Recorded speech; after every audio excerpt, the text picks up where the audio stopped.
जय शिवराय मित्रांनो. तर मी अजय पाटील तुम्हा सर्वांचं पुन्हा एकदा स्वागत करतो माझ्या ब्लॉगमध्ये. तर आज आपण कोल्हापूरमधून रत्नागिरीमध्ये असणाऱ्या किल्ल्याला भेट देण्यासाठी आलो आहे. मित्रांनो, मुंबई गोवा महामार्गावर खारेपाटण हे गाव आहे. अगदी रत्नागिरी आणि सिंधुदुर्ग या दोन्ही जिल्ह्यांच्या सीमेवरती वाघोटन नदी आहे.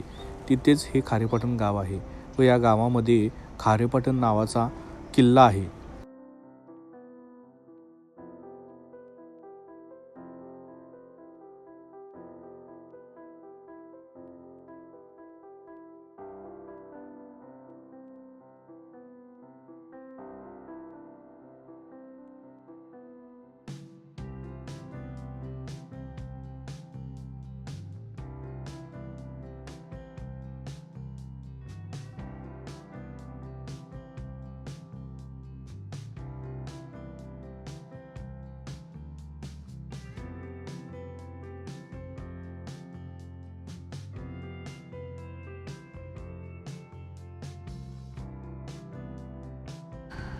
किल्ल्यावर प्रवेश करता क्षणी आपल्याला एक बुरुज दिसतो व त्या बुरुजावरती भगवा केशरी ध्वज आपल्याला पाहायला मिळते.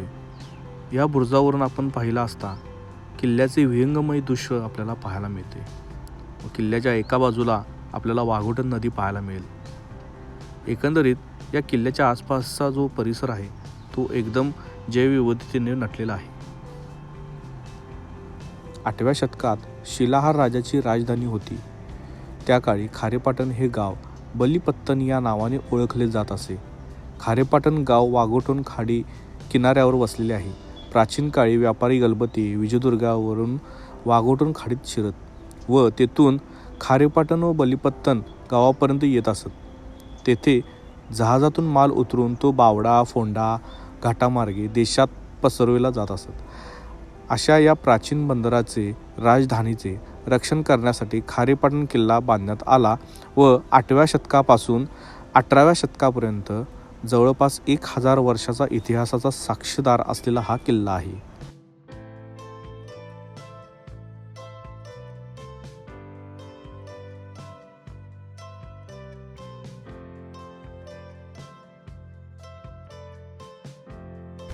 किल्ल्यावरती फेरफटका मारत असताना आम्हाला छोट्याशा घोरपडीचे दर्शन घडले.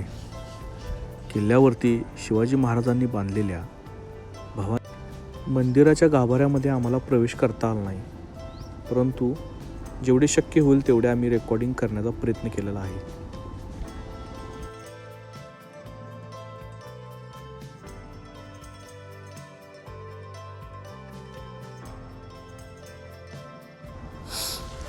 मंदिराच्या वरती आपल्याला दुर्गादेवीची सुंदर अशी मूर्ती पाहायला मिळते.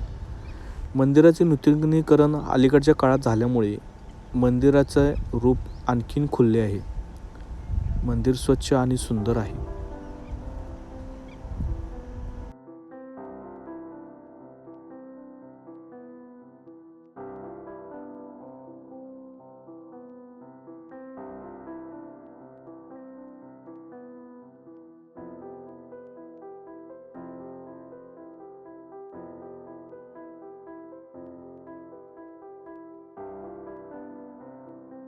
गावातल्या लोकांनी आम्हाला इथे एक भुयारी मार्ग असल्याचे सांगितले. हा भुयारी मार्ग डायरेक्ट नदीच्या म्हणजे वाघोटन खाडीच्या इथे बाहेर पडतो असे म्हटले जाते. कालांतराने यामध्ये दगडे वगैरे पडून ही वाट बंद झालेली आहे, पण याची खोली खूप आहे. आम्ही पुढे जाऊन बघण्याचा प्रयत्न केला, परंतु याची खोली खूपच असल्यामुळे आम्हाला जास्त पुढे जाता आलं नाही.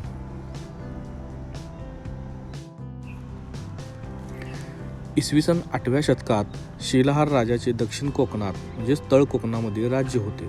शिलाहार राजा शॉन्विंग राजाने 785 ते 820 या दरम्यान येथे किल्ला उभारून राजधानी बसवली. 1660 छत्रपती शिवाजी महाराजांनी राजापूर पाठोपाठ खारेपाटण किल्ला जिंकून घेतला व राजापूर येथे अटक करण्यात आलेल्या इंग्रज अधिकारी गिफर्ड यास खारेपाटण किल्ल्यातील अंधार कोठडीत ठेवण्यात आले. छत्रपती शिवाजी महाराजांनंतर इतर सागरी खाडीवरील किल्ल्यांप्रमाणेच याच किल्ल्याचा ताबाही कान्होजी आंग्रे यांच्याकडे गेला. त्यानंतर तुळाजी आंग्रे यांच्याकडे खारेपाटण किल्ल्याचा ताबा असताना इसवी सन 18 डिसेंबर 1755 रोजी पेशवे इंग्रज यांच्या संयुक्त फौजांनी किल्ल्यावर हल्ला करून तो किल्ला जिंकून घेतला. नंतर 1850 इंग्रज व मराठे यांच्यामध्ये घनघोर युद्ध झाले. यात हा किल्ला उद्ध्वस्त झाला व इंग्रजांच्या ताब्यात गेला.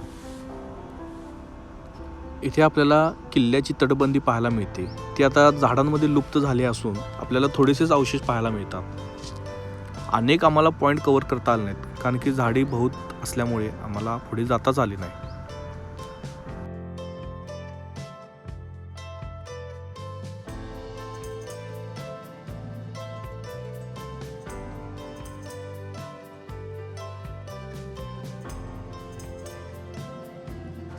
किल्ल्याच्या सभोवताली आपल्याला मोठेसे खंदक पाहायला मिळते. याचे पण काहीसेच अवशेष आपल्याला आता पाहायला मिळतात. मंदिराच्या बरोबर मागील बाजूस आपल्याला किल्ल्याचे आणखीन काही अवशेष पाहायला मिळतात, जसे की हा चौथरा पाहायला मिळतो आणि इथे आणि काही थोडेसे अवशेष आपल्याला खंदकाच्या शेजारी पाहायला मिळतात.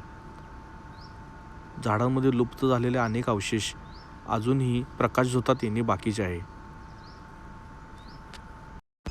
छत्रपती शिवाजी महाराजांच्या पराक्रमाची साक्ष देणारा हा किल्ला आणि हे गडकोट म्हणजे आपल्या मराठ्यांची ही खरीखुरी दौलत आहे. ही जपणे ही काळाची एक गरज आहे. तर मित्रांनो, एकंदरीत हा व्हिडिओ आपल्याला कसा वाटला हे कमेंटमध्ये नक्की सांगा आणि व्हिडिओला लाईक आणि सबस्क्राईब करा.